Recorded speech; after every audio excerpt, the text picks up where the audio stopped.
Well, Richard, welcome to the programme. Thank you so much for joining us. First of all, your book is so readable. I have to say, I had a look through to see if there was a ghostwriter, but there isn't. It's all you, isn't it? It is indeed, yes, and thank you for that.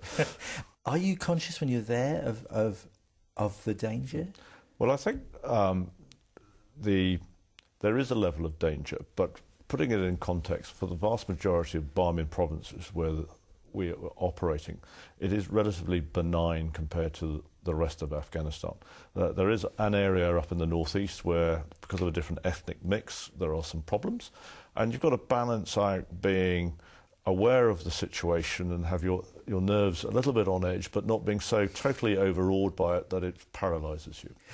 One of the things you say in the book is that when you're there, it's like playing a game of chess where you don't know how many pieces the other side has got, or indeed what rules they're playing by. That must put that in context with this ancient society with so many things going on that are under the surface that you don't know about. It must be a very complex place to work.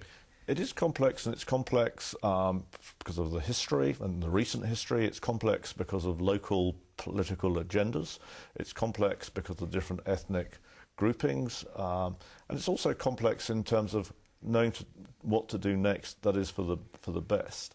And I think in terms of that game of chess, I think that is something that comes across in most sort of insurgency type operations, that you're not playing by the rules of war, and therefore there is that sort of undercurrent of uncertainty.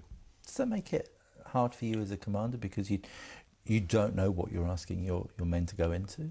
I think you can do a fair degree through training in terms of preparing them for the sort of situations that are likely to happen. I think it puts a huge onus on trying to get good intelligence, and I think one of the ways that we can do that is through our relationship with the local people, because they know what's going on, and they will be and were our best source of information.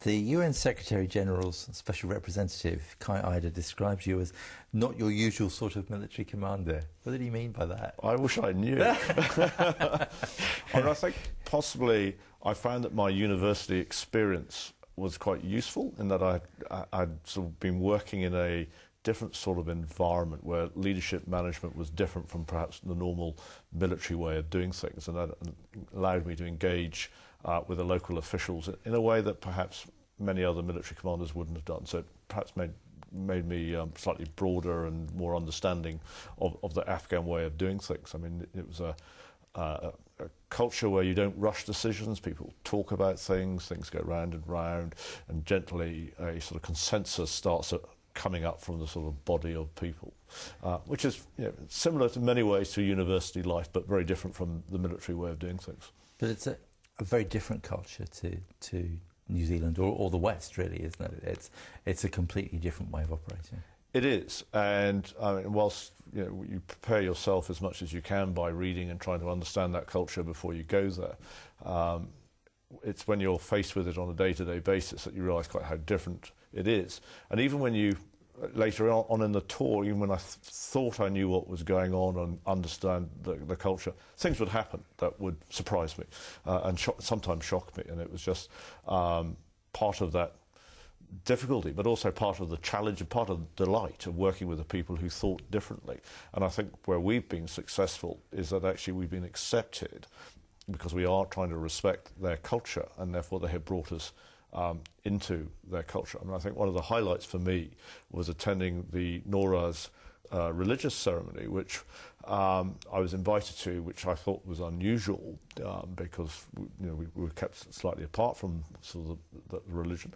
But being able to wander around amongst a crowd of about 4,000 to 5,000 Afghans and by myself and just my bodyguard without any sense of danger, because I was part of the local community, and it was a wonderful experience. One of the most fascinating people in the book is the governor of Bamiyan province, and here we have this society which was very ancient, patriarchal, very man-centred, and the governor is a woman. Yeah, quite amazing, and she was is a wonderful woman, and I think clearly very astute, very adept at playing politics, both nationally and locally, otherwise she wouldn't have been appointed. But I think that what made her so different was she had a clear vision of what she needed to do for her people, and she was determined that she would move Bamiyan on so that her people benefited from her tenure as a governor.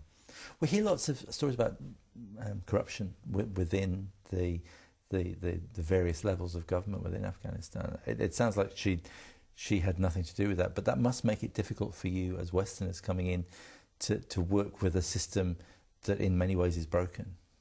I think we've got to accept that different culture means that there are different ways of doing things.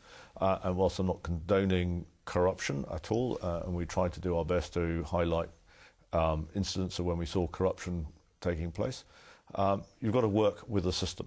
I mean, to produce a enduring solution that's going to last, it's got to be one that is acceptable to the Afghans, and therefore you've got to work within the constraints of their culture. Okay, well, we'll take a break and then we'll come back and we'll chat some more.